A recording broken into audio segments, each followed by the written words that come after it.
Today we are talking about Perfect Your Chess by Grabinsky and Volokitin. It came out about 20 years ago. This is my second time reading it. One of the things that's interesting about this book is it's one of the few books that most GMs have read, and a book they speak about in reverential terms. And this has been going on for decades. And I feel I talk to a lot of GMs, and some of them don't read that much, Books are kind of on the way out in general. But this book continues to surprise me just in casual conversations how often people mention it. Just recently, I was talking to GM Dmitry Gurevich, and, we were just talking about improving as old dudes. And he was like, Jesse, I've discovered the book for you, for everybody, and it was as if he didn't, as if I didn't know the book, but you could tell that he had recently read it, and this was an eye-opener for him and a pathway to improvement even as an older guy. So what makes this book so special? Because there are a lot of puzzle books out there.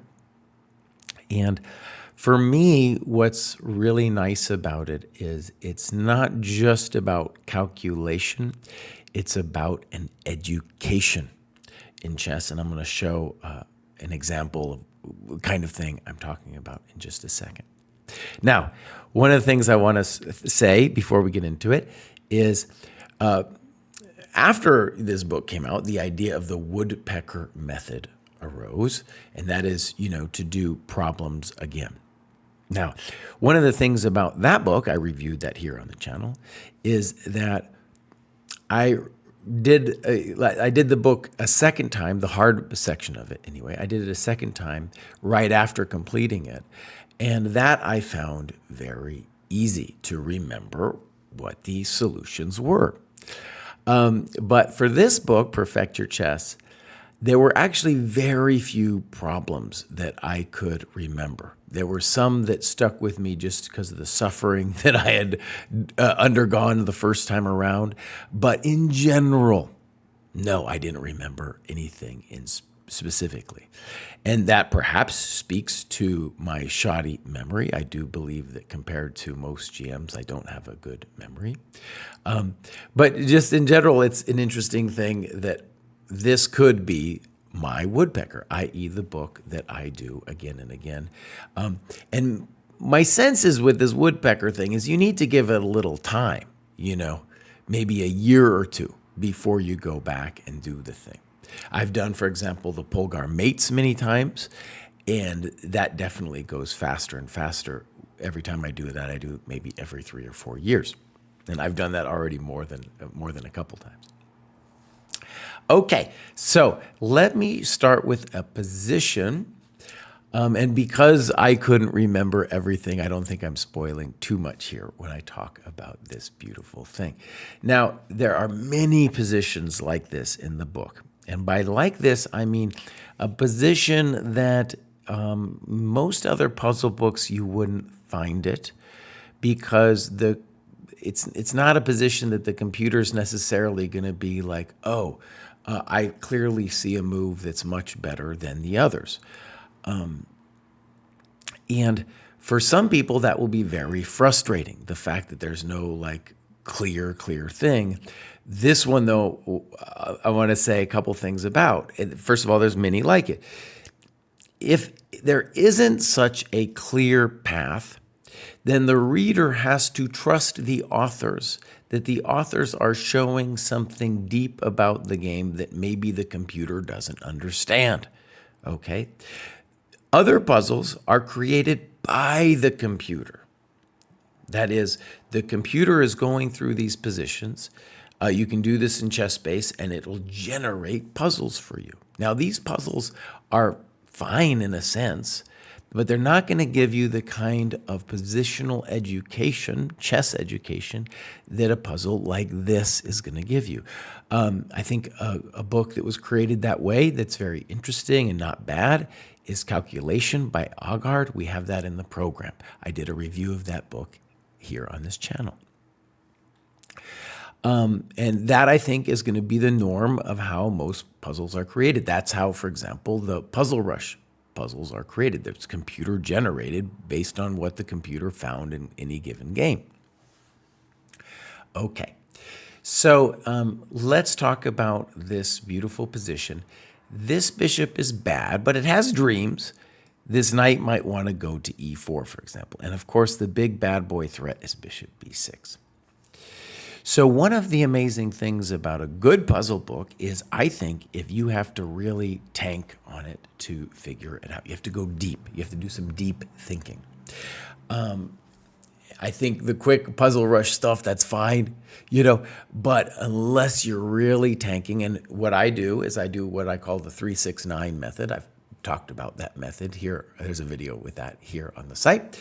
And that is, I write down what I have at 3 minutes, at 6 minutes, at 9 minutes, and I try to be done at 9 minutes. However, many times if I'm not done, I'll just write 12 minutes and then 15.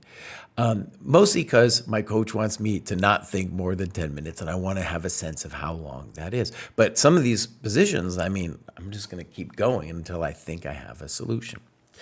Okay, so the answer, and by the way, again, the machine doesn't, and I knew this before looking at what the engine would say, the machine is a little bit unclear about both of the key positions that arise. Now, key position number 1 is, how do you feel about that bad boy, right? Well, you have to have some courage. You have to have some courage. Black has many different moves that they can play here. What's beautiful about it positionally is the bishop is terrible now. Notice it wanted to be the helicopter parent. It wanted knight e4 and then to live through the dreams of that child, right? Now it's not living through those dreams. This knight is dreaming about both of these squares, actually 3 squares. Beautiful squares it's dreaming of, and the rook is, of course, dreaming of this square. And the bishop, if the king runs this way, is going to dream about tagging it on this diagonal. So, very interesting position. And then the next position you have to judge is, how do you feel about this one? Right? And again, the rook's a scary thing, especially when white doesn't have one. So, in both cases, a positional education, because you have to then trust the sensei, right, the authors of the book, to be like, yeah, this is a beautiful position for white. Now, again, the computer has all kinds of, it's like, I don't know, queen e3, queen f4, and it likes bishop f6, but it's not like it thinks it's some amazing thing. So that, to me, is typical of many problems throughout this book, where I am getting a positional education by going through and trying to force myself to understand what's going on. Now, I want to stress, I think one of the things about puzzle books is you should be getting between 20 and 40% wrong. And when I say wrong, I don't necessarily mean you got like the first move wrong, but there was something about the position deep down in it that you didn't get a variation right. Like there's some resource maybe you didn't see, or a variation you didn't see. And that's what I mean. And so 20 to 40% feels like a lot, honestly. But in my experience, right, that's the kind of growth that you're going to have to put yourself through, the hard work you're going to have to put yourself through to really gain in strength. It's very satisfying to do easy puzzles because it feels like you're a genius, right? It feels like, oh, I'm a bad man if I get all these things correct, right? But that's not what we're talking about when we're doing hard puzzles. So I want to stress, this book really is for players, something like 2,400 plus, right? There are some puzzles that are easier, but in general, they get pretty hard pretty fast. Okay, good. Let me show another puzzle. And here I'm going to make a critique. And it's the same critique I made when I reviewed Agard's calculation. In that book, there were several positions where I could tell the answer was computer generated. And there I had issues when we didn't have a variation that like, say, a human variation that needed to be covered.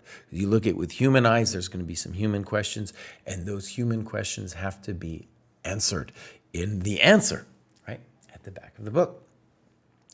And this is also important for us at the dojo to think about. We have our own tactics. And one of the very important things that we're trying to develop is to make it easy for users to give feedback and for that answer to actually be updated, right? So if there are people with a question, that we can go in there and answer it in a human way. Very important for the education that happens in these kinds of puzzles. Okay, so this is a delightful one, and I felt when I was doing it, well, first of all, let's just talk about it. Knight f4 is the key move, and the question you then have to answer is, how do you feel about bishop g5? If I get rid of the bishop, then I'm going to get the d file. By the way, this is obviously a Berlin endgame. And for those fools who say that the Berlin destroyed chess, no, you get so many interesting positions like this. The Berlin is full of interesting stuff. So I felt as a human, for example, I'm just using this as one of many examples, that in this position, the question for me was, what about rook d8? Okay. And the point is, black would like to play king b7 and then move the bishop, then recapture with the rook. And I was like, well, is it e6? Is it knight f5? Is it something else, right? And I ended up convincing myself that moves like g3 and king f1 were good for white, but I still did not feel great about it because I don't want that rook on a8 to recapture on d8 when the bishop moves. Big problemito, right? In the game, black played this move, and then g3 happened, rook d8, rook takes, and then the rook on a8 can't take back. And so what the author did was then show how the game went instead of answering my human question. So I just want to say there are problems in every puzzle book, but that's the kind of thing that I have quibbles with in this book, is that kind of thing needs to be addressed better, right? But overall, right, a minor thing compared with the joy I experienced in so many educations that we get in these positions and where chess ultimately becomes very interesting. Like here, it's like, oh, we're going to get that h6 pawn and we're going to start going to town on black on our side of the board. White's got that extra pawn in the Berlin, and now he's got two extra pawns, and it's getting pretty hot and spicy. Is the game over? No, it's just an advantage, just a nice position. Okay, so there it is. Perfect Your Chess. I think one of the greatest books, puzzle books of all time, but again, it's not meant for everyone. And I think in the program, what we really are trying to do is our puzzles are hard enough that you should be getting 20 to 40% wrong, depending on the level, right? We have different books for different levels. All right, there it is. Bye.